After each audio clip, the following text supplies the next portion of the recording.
CM Dhami ने कहा, नकल माफिया था, हमने 25,000 से अधिक युवाओं को नौकरी दी। गोविंद वल्लभ पंत विश्वविद्यालय में एक सेमिनार के दौरान मुख्यमंत्री पुष्कर सिंह धामी ने कहा, पिछली सरकार में राज्य नकल माफिया, धोखाधड़ी माफिया की गिरफ्त में था। हमने इन पर लगाम लगाने के लिए सख्त कानून बनाए। नतीजतन पिछले 4 सालों में 25,000 से ज्यादा युवाओं को सरकारी नौकरियां मिली हैं, जो अपने आप में एक रिकॉर्ड है। हमारी सरकार ने भर्ती में अनियमितताओं पर कार्रवाई की, जो पिछली सरकारें करने में नाकाम रही। जैसा कि आप सभी जानते हैं, पूर्ववर्ती सरकारों के समय में राज्य में नकल माफियाओं द्वारा लगातार युवाओं के, हमारे बच्चों के भविष्य के साथ खिलवाड़ किया जाता था।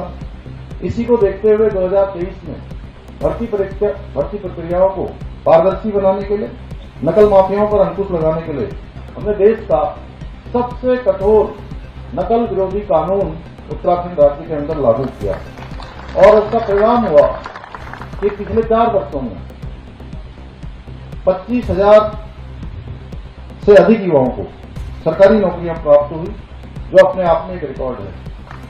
हमारे राज्य स्थापना का ये 25वां साल चल रहा है और 25 सालों में अगर हम नियुक्ति की बात करें तो कुल नियुक्तियां 40,000 से कम हुई है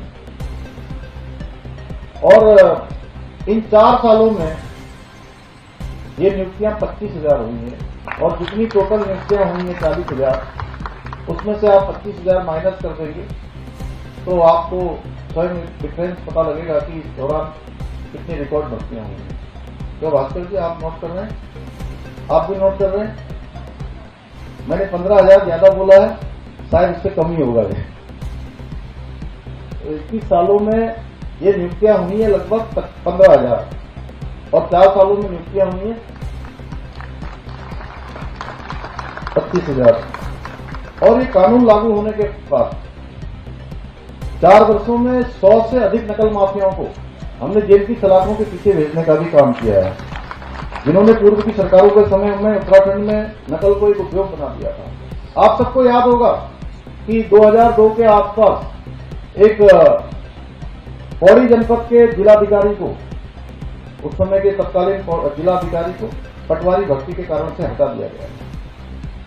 इससे पहले यूके SSC के एग्जामों में तमाम बड़े उनके चेयरमैन से लेकर सभी की संलिप्तता पाई गई और उस समय कार्रवाई नहीं हुई, लेकिन उनके खिलाफ भी कार्रवाई करने का काम हमारी ही सरकार के समय में हुआ। ये सभी कदम हमारी सरकार ने युवाओं का भविष्य और उनके हित सुनिश्चित करने के लिए उठाए। जैसा आप सभी को जानते हैं, अभी कुलपति महोदय ने बहुत कम शब्दों में बोला, थोड़ा संकोच भी शायद वो कर रहे होंगे, इसमें संकोच जैसी कोई बात नहीं थी, क्योंकि जब कानून बनते हैं तो ऐसा नहीं है कि कानून बनने के बाद कानून टूटते नहीं है। कानून तोड़ने वाले भी आते हैं, अपराधी भी आते हैं और उसमें वो भी नई नई तकनीकों का उपयोग करते हैं। और कुछ माफिया तंत्र और ऐसे लोग साजिश के तहत भी इन भर्ती परीक्षाओं को, क्योंकि वो देख रहे थे कि